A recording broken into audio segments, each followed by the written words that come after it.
Welcome back, everybody, to the Kalispell Warhawk Dynasty, where it's year 11, and we are 2-2 after wrapping up non-conference play last time out. It's been a pretty interesting start to the season, given that we're not used to this team struggling, but we really did against Minnesota, and we had our issues against Penn State, but we are a missed field goal away from being 3-1 on the year. So all in all, given all the changes, it hasn't gotten too bad.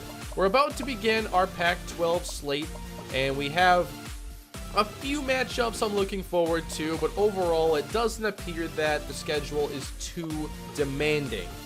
But as always, we're always looking ahead in this series to see what players are coming next. Recruiting never really ends, and I've taken a look at many players this year to hopefully build our team back up to the point we were at for the last 4 years. We obviously took a big step back, just losing so many players at a time. You obviously have to build depth and recruit the best you can, but there's just only so much you can possibly prepare for, especially when you consider transfers and players going early to the draft. So it's been a little tough to get things going on offense, but there's a ton of potential there. And as well on defense, we've had to replace Mario Townsend, Maurice Collins, Boogie Turner, and I found many new players that I'm excited about that I think could help fill in roles on the team moving forward. And of course, Blackjack has helped find a few of those players, and he's going to introduce some of them to us, and we'll see how recruiting has gotten to this point after he's wrapped up. Welcome back to the recruiting trail for the Kalispell Warhawks, and boy, is this a big year for Kalispell. I mean, losing Maurice Collins early, all the talent that we lost to the draft and to graduation. On top of that, the departures of both Ross Mastorovic and Montrell Bonds, who we were expecting to be the lead halfback this year, to the transfer portal, really have hurt Kalispell in a big way. And the three-time defending champs now see themselves already with 2 losses at the beginning of the year, starting out 2-2 after a heartbreaker to Penn State, and then on top of that, getting slugged by Minnesota. The games we played this year already proved just how important recruiting really is, and it's kind of been that way ever since we came to the Pac-12. I mean, Joaquin Ferreira ends up going out to Stanford. We haven't beat Stanford ever since he was recruited there. You look at a teammate that he played with in high school, in Tua Tuialapupu, who ended up going to Minnesota. Minnesota goes ahead and wallops us. Then you look at Lamecca Warwick, a battle that we were also in for, ended up losing. We ended up taking Luke Irvin. Luke Irvin comes over. He's been fine thus far, but we lose that matchup against Penn State behind a decent performance by Lamecca Warwick and getting bailed out by a timeout that froze Rick Thomas, and he ends up missing his first field goal. And special teams is also a position that we can look at where we neglected it last year in recruiting, and now we end up with a walk-on in Dominic Day, and the punting game isn't as effective now.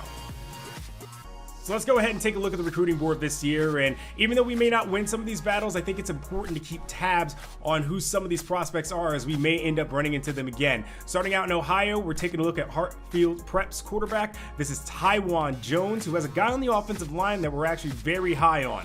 But Taiwan Jones has a monster of an arm. He's got a really, really big cannon, can throw it long downfield, but the talent that I really like of his is his speed, his agility, his ability to get away from defenders just using his legs. And I think if we're able to package him in with Jed Cartwright, who is a run blocking guard and very, very good at what he does, able to seal blocks, pancake guys to the ground, create space where there isn't normally space there, and very athletic as well, I think we could convince someone like Taiwan Jones that, hey, maybe quarterback isn't the best position, but you're going to be with your own teammate who used to play with you in high school coming out to Kalispell, a team that has won 3 national championships in a row, and really bolster that thin running back core that we currently have right now. And speaking of thin running backs, they have a guy at tailback that I really like in Ray Jamison, also known as Ray J there at his high school. He's got decent speed, but it's his agility and power that really impresses me the most. Watch here on this play again. He takes this catch out of the backfield, soft hands, and then immediately after the catch, that back juke to make that defender miss.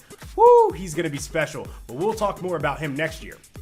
Now let's head to Florida and head to Gulf Coast, a school that has given us Jaquan Cunningham, who is currently on our defensive line, and talk about 3 very special defensive players there. Ches Kendricks, the middle linebacker, Grayson Pollard, their outside linebacker, and Markel Ingram, the defensive end. Now look at this play here. That's Ches Kendricks making the interception there, but I want you to notice the pressure that happens right here by Markel Ingram. He's a 6'6" defensive end with long arms, a great wingspan. Watch what he does here as he gets in the face of the quarterback knowing he's not going to make the sack, and that actually changes the trajectory of this throw. Look at it again here in slow motion. You can see that ball actually clips off of his helmet, and that's just enough for Ches Kendricks, who's a very solid tackler, not too great in coverage, to just go ahead and just stretch his arms out and make the play. Now, the guy who's really good in coverage here for Gulf Coast is Grayson Pollard, the outside linebacker here.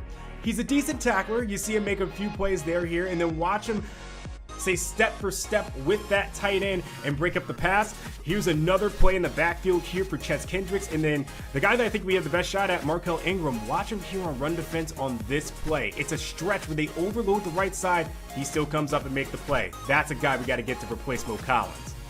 Of course, we got to make a pit stop here in Montana, which means we're talking about Taylor Jean-Charles, which is, yes, the last child of Remy and Eliza Jean-Charles. Yes, no more talk about the Jean-Charles family unless you mean where he's going next year, which means we'll be talking about him a lot because it looks like he's headed to USC. So the Jean-Charles name enters a prestigious university for quarterbacks, and it's interesting because Taylor Jean-Charles has played so many different positions. He started out playing basketball thinking he was going to follow in the footsteps of his brother Leslie Jean-Charles, who ended up having an NBA career.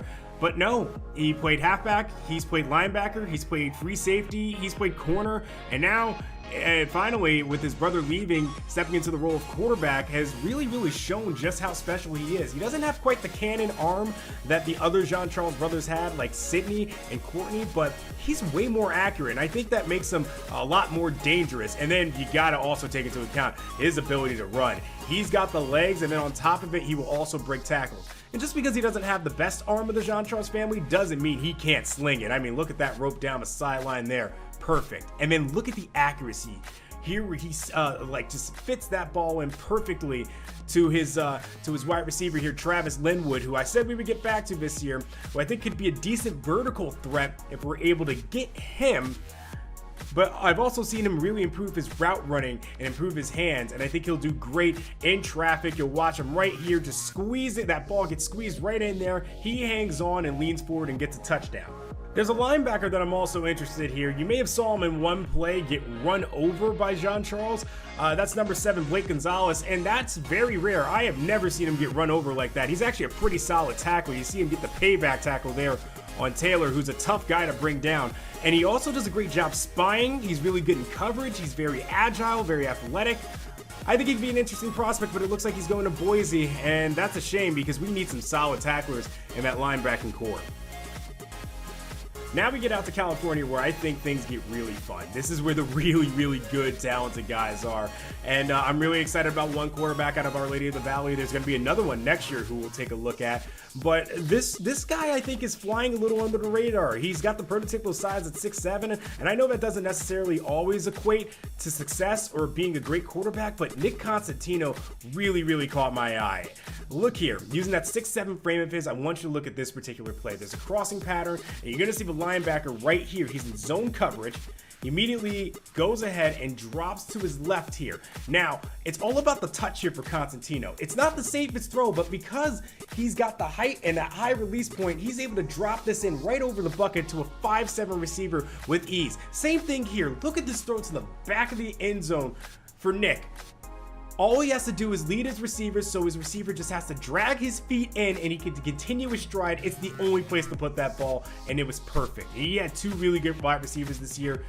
First of all, in Josiah Jensen, the big 6-foot wide receiver there, who I think will be a special talent. And then on top of that, he's got a 2-way player here in DeHonte Jeffries. You see him there playing corner, making the interception against Oakland, and then look at the speed here. I think with losing Ross Mastorovich, it's not going to be that bad if we're able to get Jeffries. He's got outstanding speed, really good in man coverage, and he can play two ways as well. You can use him on trick plays where he just goes ahead and uses all that speed, burst, and acceleration that he has to get away from guys, and he could be a special talent and an instant game changer. Something like a Marty Belafonte or even a Ja'Cory Day, for instance, but who can actually play defense. I went back out to Oakland to go ahead and take a look at a free safety there in Denzel Adams, but just nothing really popped out to me. This was a good play where his coverage of two guys forced the sack, but other than that, I was kind of left disappointed because Oakland runs that 3-3-5 defense, and that's where we found Jamari Akinjide. But I did like a guy who ran against them, and that's Phoenix Chambers out of Lincoln High, a guy that I think we can actually go ahead and pick up to help out that wide receiving core. He's an outstanding route runner. He's got decent speed, really good acceleration, but his agility is kind of surprisingly low. He'll make great catches, he'll run the routes perfectly, he'll burn guys, but just the agility and that ability to make someone miss after the catch is lacking. It's not there. I think that's an ability that he's going to have to work on, especially once he gets to the next level, because outside of that, he'll just be a possession receiver, which isn't necessarily a bad thing. We've had good guys like Monte Jones and Antoine Knightley fill that role nicely, but I think he could be so much more because he has that speed. And that'll do it for the recruiting trail this year. I'm sorry that I wasn't able to find any running backs or somebody who specifically filled that running back role, but I felt like a lot of the running backs that I saw in the senior class this year just kind of felt like, run of the mill. I didn't see anyone special, especially after losing someone like Montrell Bonds and seeing how thin the running back position is. I felt like if you just had someone else to just kind of plug it, it wasn't going to make too much of a difference. And hopefully you can find someone out there who will fill that need a little better. By the way, I did keep in contact with the guys after they graduated this year just to kind of see how things are going. Those who graduated, those who got drafted. It turns out Maurice Collins actually got taken in the 4th round to Kansas City. Guess who put in a good word for him? Hayden John Charles, coming off of a 102 reception year there in Kansas City. And the big reason why Maurice Collins ended up leaving was just he felt the suspension after what a big season he had during his sophomore year really kind of affected whether or not he wanted to stay or not. And, winning another national championship felt like there wasn't too much else for him to accomplish. It was just time for him to go. I mean, you spend 3 years in college, you win 3 national championships, you kind of lead Kalispell in sacks. What else is there really for you to do? I think he expected his draft stock to be a little higher. He did put on an extra 15 pounds during the offseason. He's really been having struggle with his weight, so he's working with Hayden on that front. But other than that, he's been doing just fine in the NFL, and we're wishing him the best of luck. Thanks again, as always, to Blackjack. Always fun to see what players he introduces to us. There have been so many good ones that have come through this series, like Ja'Cory Day and Hayden John Charles. And I think given the state of the roster, we need some big-name players like those guys to help build us back up again, especially as we're set to lose even more players next season. And we have a very young core. We are only losing, though, 9 seniors a year from now, and thankfully, we get a break from replacing players on the offense as we graduate a fullback, a kicker, and then 1 offensive lineman, which we're prepared for. Defensively now, we're going to lose more, so the team in year 12 will look dramatically different from year 10. Let's begin to dive into the skill sets and scouting profiles of some of these players, and we'll begin with Deontay Jeffries, one of the top corners in this class, who's severely underrated. They labeled him a 3-star corner when he has the skills of a 5-star. The lack of recognition, though, hasn't meant that this is an easy battle by any stretch. It looks like he will be in the Pac-12 one way or another. USC, Oregon, and Kalispell vying for the skills of a great cover corner who's very fast with man cover skills.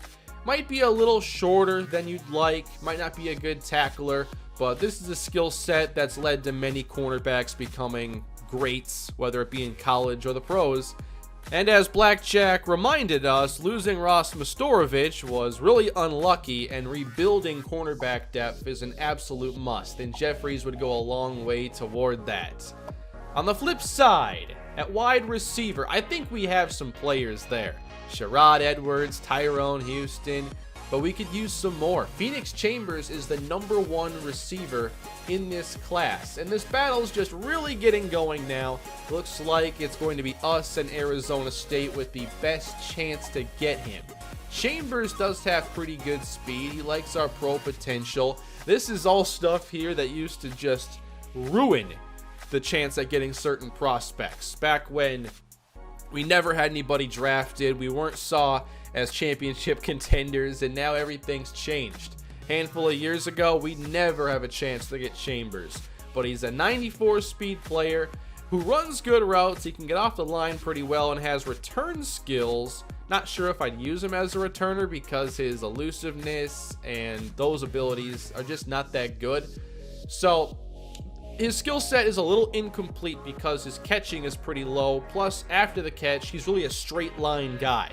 So you can work with that, but it's going to take some time to really see that 5-star potential shine through. You can't forget about the offensive line. Jed Cartwright could be headed to Kalispell. Army is behind by nearly 1,300 points, so I feel pretty confident about this battle. I might even pull away some points if it doesn't look like that gap is closing at all.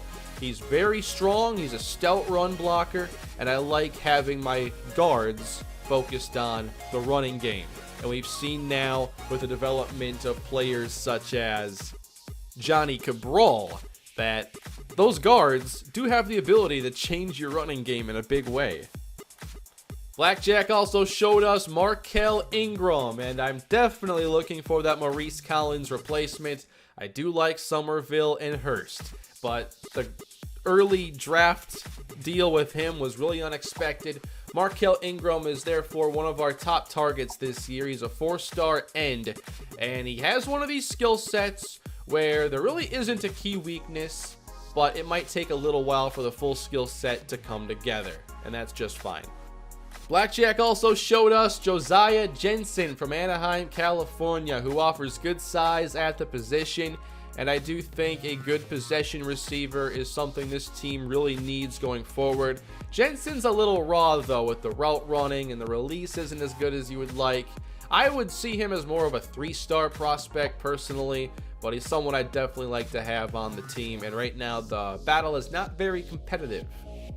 One of the odd developments this year is the fact that we're actually in danger of losing our own home state as a pipeline. Montana doesn't put out a ton of college football talent, especially now that we're a top flight team and we can go to California, Texas, and Florida and not strike out on great players. I'd still like to make this a battle for Blake Gonzalez, but I'm not confident we can.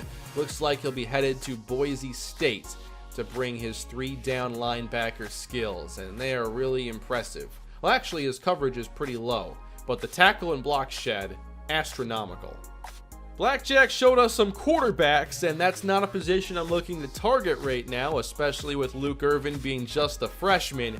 So it looks like Taylor John Charles is headed to USC. A John Charles quarterback will never throw a pass, it looks like, for Kalispell. Hayden John Charles actually threw one, though, so there is that. Taylor John Charles, though, good mobile quarterback, and like Blackjack said, he doesn't have the best arm, but it is passable, especially for college. I'm sure we'll see him down the line. Nick Constantino, similar skill set, better arm though, not quite as fast running outside the pocket, and he is one of the top-rated quarterbacks in this class. John Charles is number 2, with only one team really pursuing him, but Constantino, at least 4, heavily pursuing. Houston right now in the lead, but it's too tight to judge right now. I thought that Travis Linwood would be a good player for us to target, but I attempted to recruit him early on, and we only fell behind by a bunch, so it was kind of surprise. But he's going to Washington, BYU, or Minnesota, it would appear, and we could actually see us lose Montana as that pipeline state. That would be an odd development, but it's very possible. Now, Blackjack didn't give us any running backs, but I've done a lot of scouting on my own, and I'll tell you what, this running back class is not good. I tried to recruit the top running back, Robert Collins from Alabama, Looks like he'll be staying in SEC territory. Overall, when I scouted these backs, I was not seeing skill sets that really impressed me all that much. I saw a lot of players that would still need some time to develop. Collins is the #1 guy, and there are things to like here, but even him, I don't think that he's a typical #1 running back. Probably a top 10 guy, but I think we've seen a lot better running back prospects in the past. I only have a couple others on the board. We have a 65 overall here, Jesse Evans as the #9 ranked halfback. I actually haven't even scouted him yet. I'll have to get to that one of these weeks. Todd West is number 60. He is on our board as a power back. Overall, though, when I saw the running backs that were available and compared them to our current depth, I felt like we're better off waiting for our depth to get better than for other players to get better. So I don't anticipate us actually making much happen at the position. I like Austin Jenkins a lot. We saw a little bit from Jim Jackson in that game where he got some late carries, and that was the best we've ever seen him play. But overall, this is one of those spots where I felt like we were not going to get early impact. Therefore, let's be patient with these players and see what they become, and obviously look next year at what that class brings to the table. The sweet spot for this offseason is probably getting a 10 to 12 player class. Otherwise, we're going to have to start cutting some players. And I have made sure to scout some specialists this year. Brandon Hammond is currently favoring us. He is a kicker from Delaware. And we will be losing Rick Thomas after this season, but I think Hammond would be a great replacement. I've also scouted a punter, Alex Greer from Illinois, a junior college punter. I scouted him just recently, so this battle has hardly even started, but we have a chance. Now let's take a look at some players that Blackjack did not introduce to us. When I first started scouting this class, I felt like we weren't doing that well, but we've been able to make battles out of this situation with Deontay Jeffries and Phoenix Chambers, so I'm starting to feel a little better. We also have a very good chance of getting Jeremiah Bolden, another defensive end from Florida, who offers a pretty well-rounded skill set. I always gravitate toward these defensive ends who can pretty much do it all. Of course, the secondary is always one of my top concerns. Stan Carter is favoring Kalispell right now. This looks to be pretty much done. 94 speed, excellent man in zone coverage with press skills, and even for a corner, like 63 tackling, that's not good for a linebacker, but a corner tackling mostly receivers that don't have much power, this is actually about as well-rounded as you're going to get at the position. Carter's really special. And yes, next year there could be another Brandon Warren on the team, a guard from Oklahoma. And he's a great fit for his top 3 focuses, and he's a pretty well-rounded blocker, decent strength, not overpowering, but a solid player that would fill in with great skills for the future.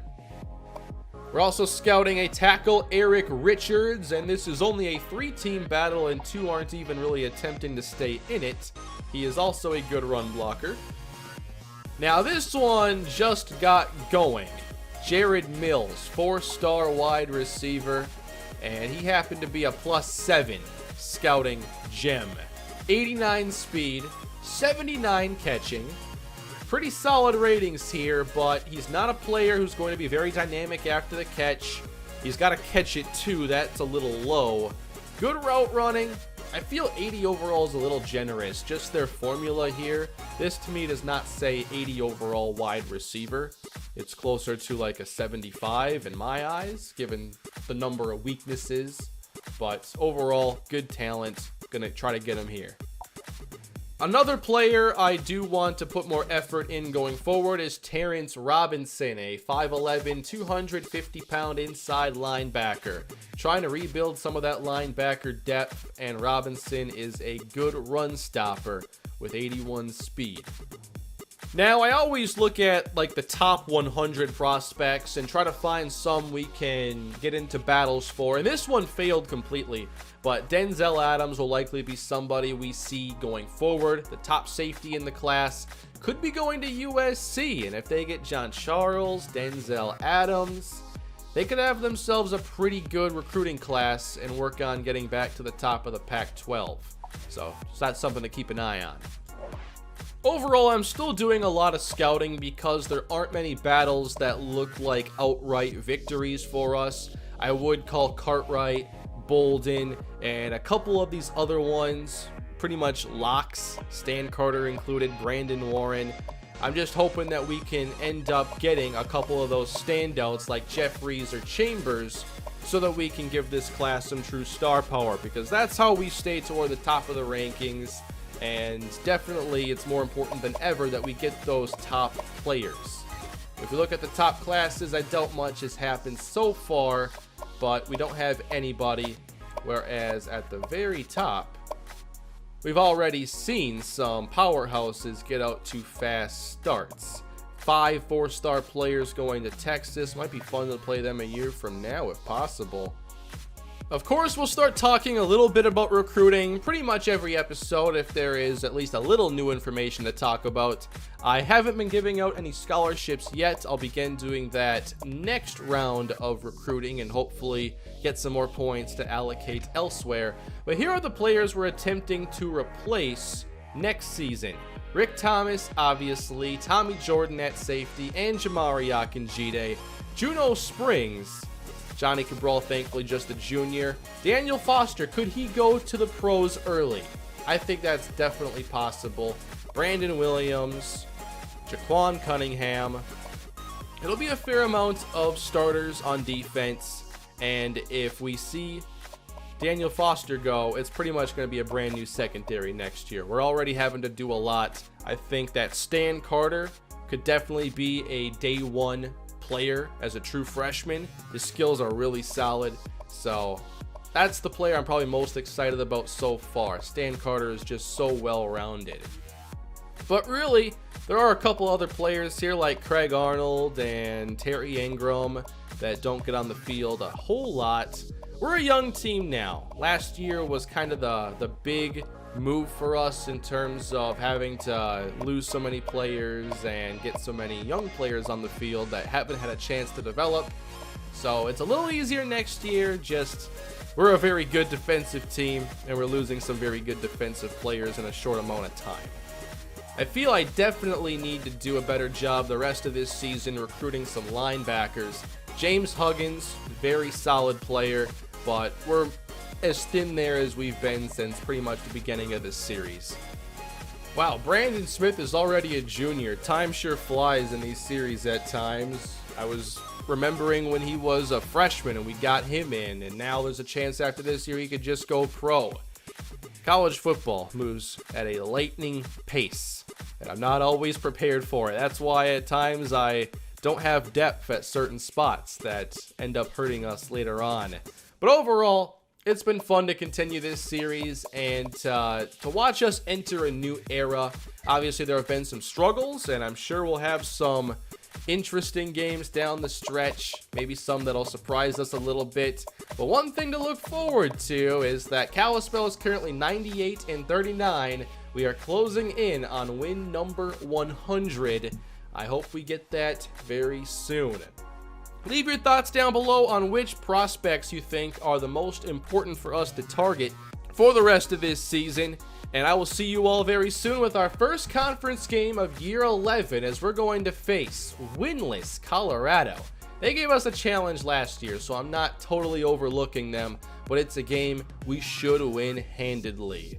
Thank you all for watching this year's recruiting special. We'll see what happens along the recruiting trail the rest of this season. Please leave a like, subscribe to the channel, and I'll have the next game for Kalispell against Colorado coming your way soon. Have a great day, everybody, and I'll see you again next time.